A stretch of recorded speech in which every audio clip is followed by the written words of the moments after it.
Azor is just an incredible human and so incredibly inspiring. And you are about to see why with this incredible conversation that we had. Let me tell you a little bit about her. Beth Azor is a 39-year veteran of the commercial real estate industry who owns more than $80 million in her real estate portfolio. Holy cow, it's in South Florida. Her portfolio is in South Florida. She has been leasing, consulting, and investing since 1992. Beth's side hustle is training and coaching retail leasing agents to supersize their results. Her latest mission, and you'll see why I love her, is to inspire women to become investors. To accomplish this, she hosts her annual Women's Real Estate Investor Summit, which you should absolutely go to, and her weekly podcast, Women Investor Wednesday. Beth's clients include Kimco Realty, Phillips Edison, Brixmor, and Bedrock. She lives in South Florida and is the proud mom to a superhero movie podcaster and a college golfer. Here's Beth. Hello and welcome to the Power Up Your Life podcast powered by GoBundance Women. I'm Mandy McAllister and I am again batting solo because Kelly Resendez is working with the John Maxwell organization today. We have a super treat for you. Beth Azor, the one and only, incredibly inspiring Beth Azor is with us today. Hi, Beth. Mandy, how are you? Nice to be here. Yeah, so excited to have you here. Why don't we just start from the beginning? Tell me a little bit about you and how you got here. Oh my gosh, do you have 10 hours? Because I'm really old. I born in the Midwest. Love my Midwest girls. Wisconsin. Came to Florida.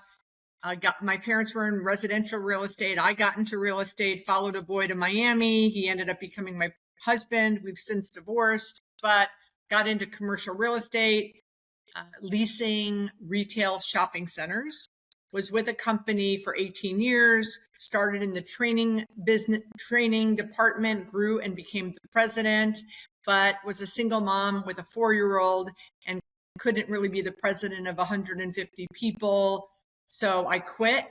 That was kind of like a big moment and wasn't really sure what I was going to do, but I had some money saved. I had invested in some deals and had some passive income. And the phone started ringing, people asking me to come train their leasing teams on how to fill vacancies in shopping centers. So that became a great little side hustle while I went and started GPing on my own. So I've been on my own, have my own company now for 24 years. My director of operations, Josie, started with me when, as an assistant for 10 hours a week back, day one.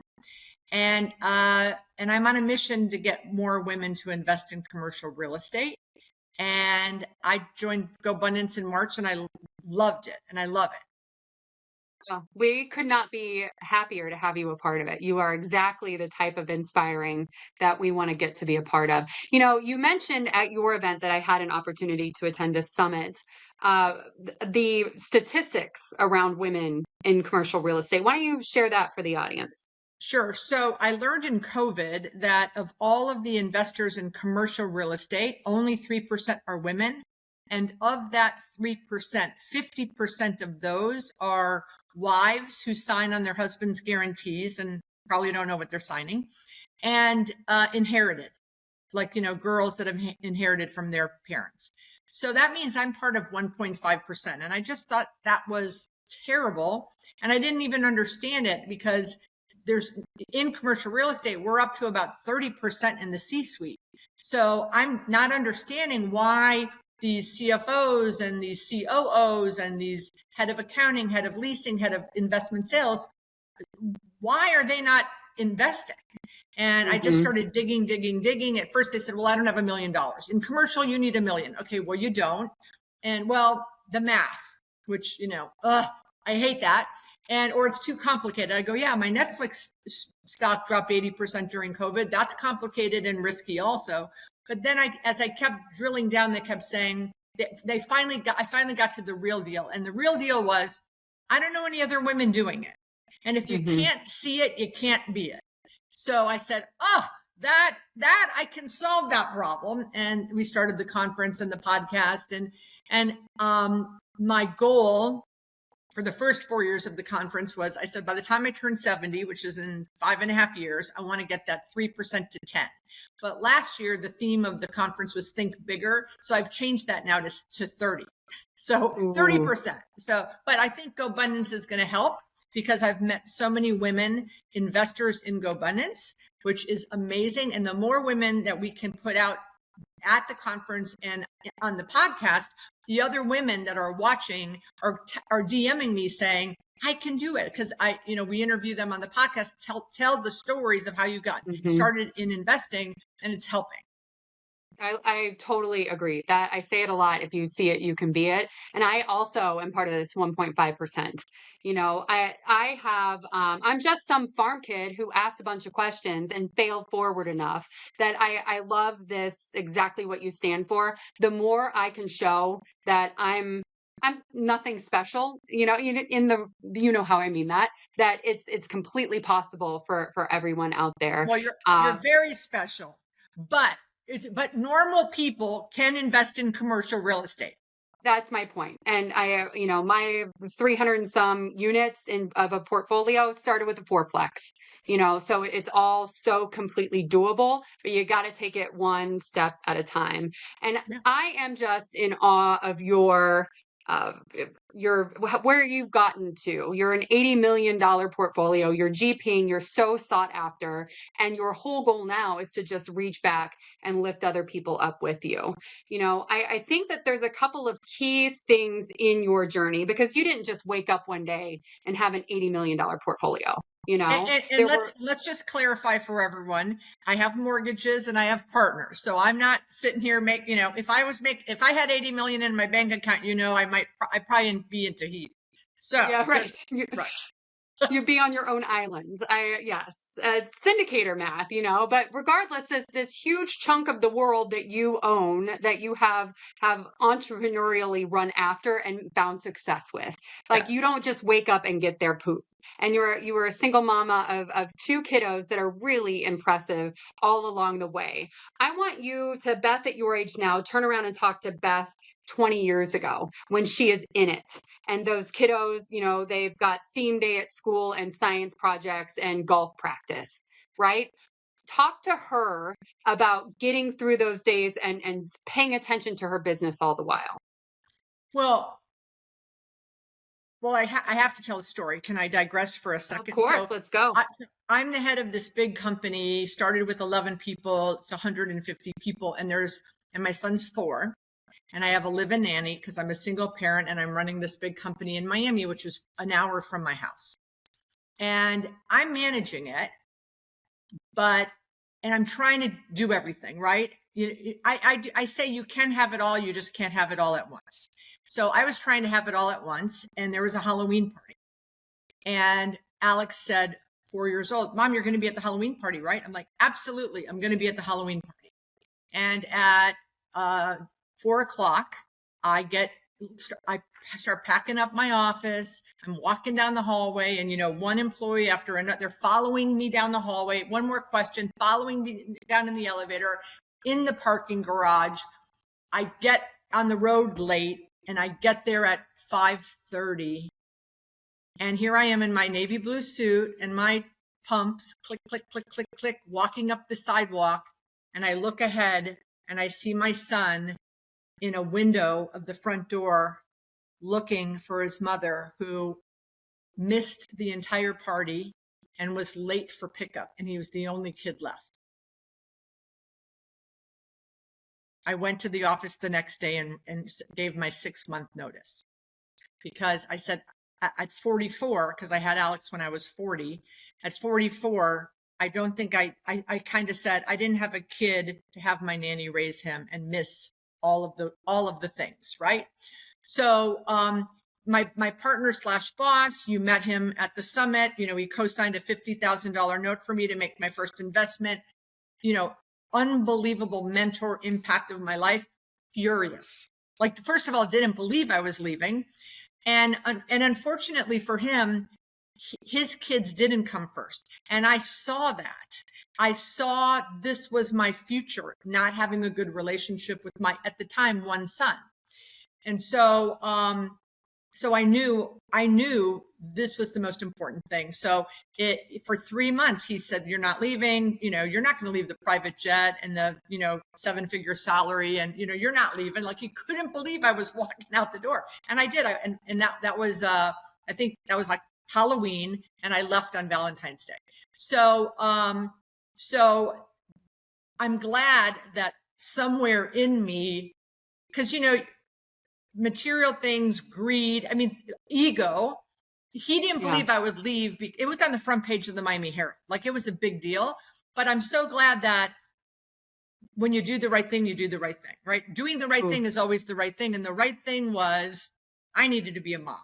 So that was one big story. But looking back, when you say at 20 years, so when I left, I ended up, by the way, people are like, I thought you said she had 2 kids. I adopted Mario when Alex was 8. I adopted Mario when he was 5. So I have 2 boys, and they're phenomenal. Alex is 25 today, and Mario is 22.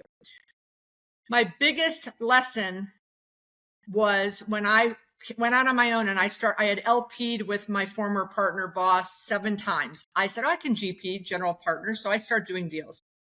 6 deals I let drop. I identified them. They were going to be great, but I went to get co-signing. And again, because there's only 1.5% of us, I couldn't get a co-sign or support from a woman. So I went to all of the rich, experienced men that were in my world, and all of 6 of them, because I drive by the 6 deals all of the time. And, they all told me, drop that deal, too risky, blah, blah, blah. And I listened to all of them. And what I would tell that girl now, before, lose 1 and learn the lesson. I had to lose 6 and see other people pick it up and take it and do what my plan was, to learn, I don't need anyone's co-signing. I know what the frick I'm doing, and I need to believe in myself. I need to do the due diligence, do the research, and own it, and then move forward and do it if I can do it. And if I have to drop the deal, I have to drop the deal. But don't rely on someone else saying, yes, Beth, that's a good deal. So I wish I would have not lost 6 deals and only lost 1. And I didn't learn that lesson. It took me 6 times to go, what am I doing asking these men? And then since then, I don't ask the men, and I go do my own deals. I think that there's this lesson that I keep learning too, to trust my own judgment. And when I get to help people go buy their first fourplex or whatever, mid-size multi, it's just this lesson, and you are making the decision. You have to trust you. And that's what we're harnessing by doing these reps of the math and making these decisions as we go. And I think too that, being in these big rooms where big deals happen, lots of times when I meet someone who is at the head of something that I think really highly of this real estate group, and then I meet the person in charge, and I'm like, it's you? Like, my girls and I, we could run circles around you. Like, that gives me such confidence, because they're just people, and they're just people trying to do the best they can. They just trust. The only difference, Beth, is that they trusted their judgment more than I trust my judgment, or you trusted yours on those 6 deals. Men do. Men trust their judgment way more.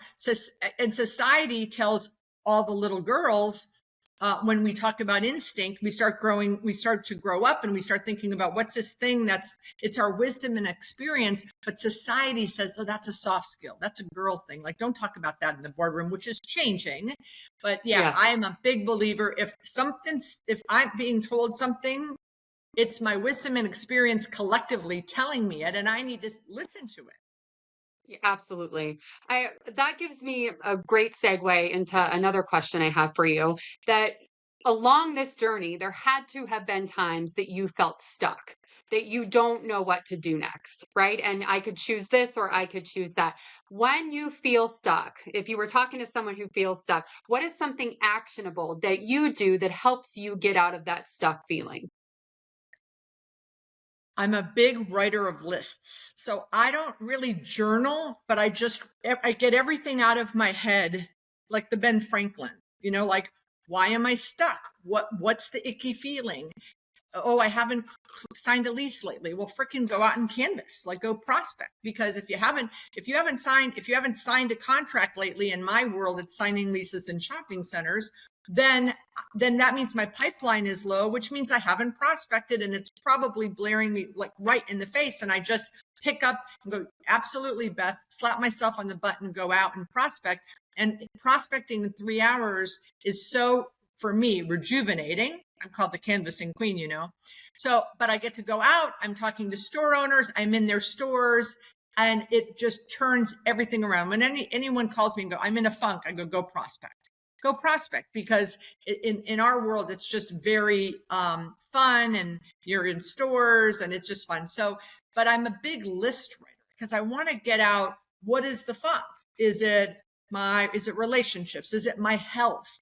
Now, this year, my theme is health is wealth, because at 64, I want to be at my boys' weddings and dance, and I want to see their grandchildren. So this has been the year, and that's why I like GoBundance. So I've been in so many masterminds, all about business, all about real estate. When I found you guys, you ladies, it was like adventure, health, so many different pillars, talking about money, which, you know, is a big pet peeve of mine, that women don't talk about money. So, so writing it down, getting it out of my head, and then looking at it and analyzing it and saying, okay, well, so I'm having a difficult relationship.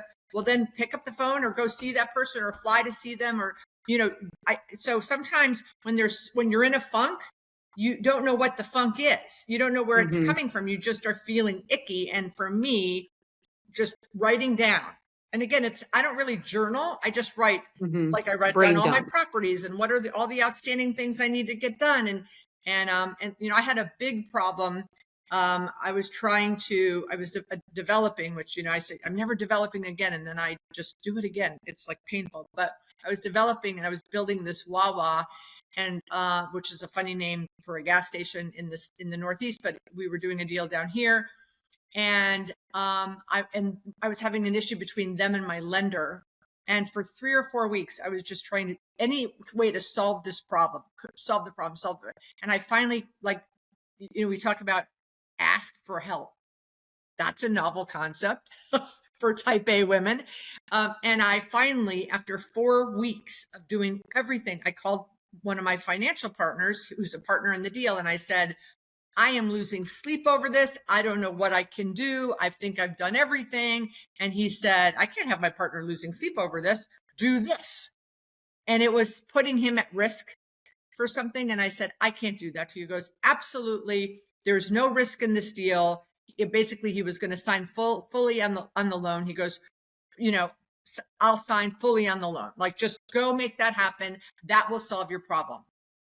You know, so asking for help is not something, and again, for women to ask a man, now in this case, he's my partner, and he was absolutely, if I couldn't have solved the problem, it would have impacted my, you know, my whole syndication, but he was like a 50% partner, and he, like, in 2 minutes, he's like, it's a no-brainer. Tell the bank I'll sign personally on the loan. This will get them over the hump. Amazing. Right. Ask for help. Kelly would say in this having a belief in unlimited possibilities. Like, that is the thing that I've had to retrain my brain on, because when I am certain I've done everything, I think I've exhausted everything, but I haven't. There is this unlimited possibility. I love the brain dump stuff. And it sounds like if you're stuck, you just get back to the basics. Whatever the basics is of the thing that you're doing, just go do more of that, and you'll find clarity on how to move forward. I love the idea of being an entrepreneur. It's so unconventional. It's not the normal path. It's not the way that most of society kind of prepares you to run after, right? So tell me a strategy or something about your approach to life or business that is unconventional. Most people would disagree with it, but you are so certain of it. What's something unconventional? Well, and I think it's the prospecting piece, because so what happens when when you first start in sales, you prospect, and the goal of the salesperson is to not have to do that, right? The goal of every salesperson in the world, because I train hundreds of them, I coach hundreds of them, is they go, if I could just get to 5 years, and then it's all referrals, right? Or it's all social media, or it's all whatever it is, or it's all a funnel. You know, so 39 years later, still go door to door prospecting. Now, I love it. And people, and I was speaking at a big conference. It was like 500 salespeople in the audience and 450 men. And I'm in the middle of my presentation. Well, it was at the end of the presentation, there was Q&A. And this guy says, "Are you really telling us that you actually go prospecting door to door? Like, what a waste of time. Like, you've been doing this. Don't you have relationships?" And I go, "Yes, well, I have relationships. I have relationships with Starbucks and TJ Maxx and Home Depot and Costco, and I've done deals with all of them. But Ella's Coffee, who's like the newest, coolest thing, I don't know who that is. I got to go see her little, coffee shop. She may be just the right thing in the tenant mix that I want to put in my next shopping center. I have to go see them." And then I went through a math. I said, can someone bring me a flip chart? Because this pissed me off. And I got a marker and I said, "Let's just walk through this, sir, on how this would impact." So I said, let's say I prospect for 50 hours and I get one deal done. That sounds pretty ridiculous, doesn't it? And then I go, so the deal is a 1,200 square foot. The rent, I said, my rents are 50 or 60 in South Florida, but let's just say 40, just because I want to make it, apples to apples with you guys here. And let's say that's $48,000 a year divided by a 6 cap. I said, so that's about a $240,000 value. So for me and for my partners in the deals that I syndicate, I think it's a very valuable use of my time. I said, and I can probably see 30 people in 3 hours. So I'm saying in 6 hours, I can increase the value of my property $248,000. So I think it's a really good use of my time. And that shut that guy up. Mind blown. Yes. I think that this willingness to not be above it. I think as you go further in your career, and maybe something that is special to like the female approach is the ego is easier to get over, Well, the whole thing, and I'm, my nickname is the canvassing queen, and that came from a guy in my industry who was dissing me. Like, I was at a conference and it's like 15 years in, right? Like half of, my life ago. And I walked up to like a group of people. "Oh, here she comes, the canvassing queen." And he absolutely meant it derogatorily. I went, "Oh, I like that." And I took it and I trademarked it, and the rest is history. Oh, I love it. Talk about lemonade from lemons. It's beautiful. You've said some things, Beth. Like every time I'm around you, I learn something, first of all. So thank you for that. But you've said a couple things here today that I've written down, and I want you to know them. That you can have it all, but you can't have it all at once. I so completely agree with that. And it's all about priorities, and balance is something that it's not for real. You got to throw that idea out the window. Doing the right thing is always doing the right thing. This idea of integrity, my family of 5, newly blended family of 5, sat down and did our values. And one that matters to us collectively is integrity. You've got to always do the right thing, especially when nobody's looking. And you got to trust your own judgment. That's what moves you forward. Figure out what you need to trust your own judgment. Beth, you give so much to the GoBundance women community. You give so much to me and to every life that you touch. I want to know, what is a resource or an introduction that would change the ballgame for you so that I might help, or one of our listeners? So I would love to have Sarah Blakely speak at my next summit. And I've met her. I've been in her house.